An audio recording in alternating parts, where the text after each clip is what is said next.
Bagaimana hukumnya seorang ustadz atau dai atau kiai yang menerima amplop upah setelah dia dakwah atau mengisi kajian? Ini juga kalau kita lihat nggak ada di zaman Nabi SAW seperti ini. Nggak ada juga di zaman ulama salaf, juga nggak ada.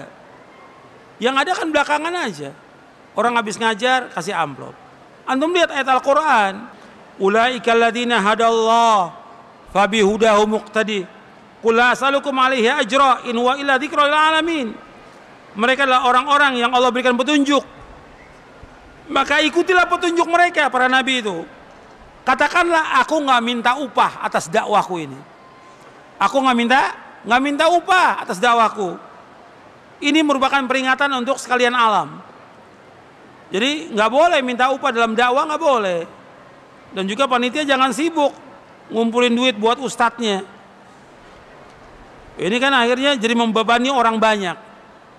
Orang lain jadinya terbebani. Ini kan kewajiban para ustadz, wajib untuk apa? Untuk berdakwah. Ilmu yang Allah berikan kepada dia wajib dia dakwakan karena Allah.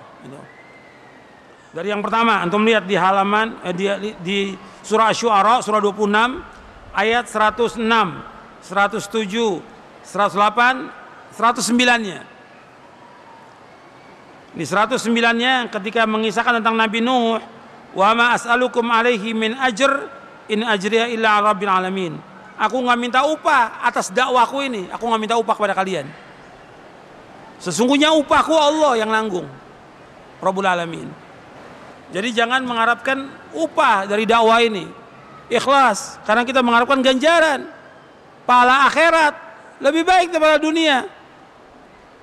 Kalau orang niatnya dia tujuan dari dakwahnya untuk dapat uang, dapat duit, dapat materi, yang nggak dapat ganjaran. Dan ini termasuk apa? Termasuk apa? Kalau antum lihat di kitab Tauhid, ini termasuk syirik. Di dalam kitab Tauhid, nanti antum baca ya, syarah kitab Tauhid, bahasa Indonesia, syarah kitab Tauhid. Di kitab Tauhid ada bab riya. Setelah bab riya, setelah bab itu ada bab lagi, yaitu bab minasyirki iradatul insan bi'amalihi dunya. Termasuk syirik seorang beramal tujuannya untuk dunia, termasuk syirik. Dibawakan dalilnya, ayatnya dan penjelasannya. Makanya itu harus hati-hati.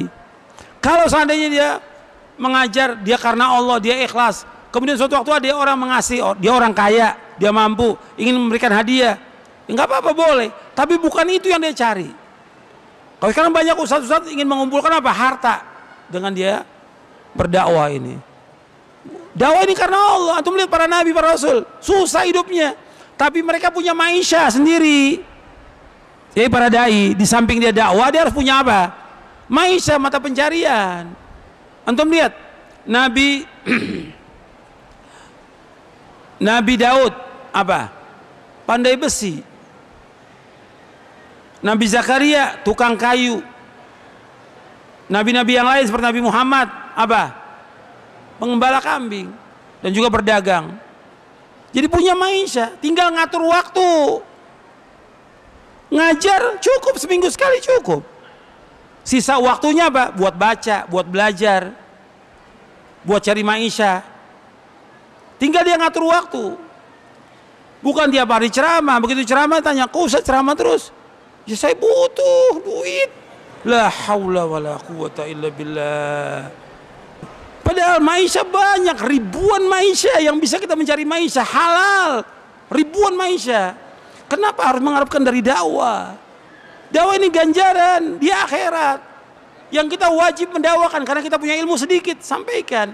Kata Imam Abu Aliyah, alim majjanan kama ulimta majjanan. Ajarkan manusia dengan gratis sebagaimana kamu dapat ilmu dengan gratis. Ajarkan karena Allah dan nikmat. Kita mengharapkan ganjaran. Kalau antum ngajar dapat uang umpamanya nih ya 1 juta, 5 juta dengan ganjaran dari Allah, lebih banyak mana? Ganjaran dari Allah. Karena orang yang mengajarkan ilmu, kalau dia ikhlas karena Allah, semua makhluk ini memintakan ampun pada dia. Hatta ikan-ikan di lautan memohonkan ampun kepada yang mengajarkan kebaikan. Keutamaan gak ini? Belum ganjarannya, belum pahalanya, belum yang lain. Dan didoakan kebaikan oleh semua makhluk. Kenapa mengharapkan dunia? Jadi ini harus diperhatikan yang seperti ini.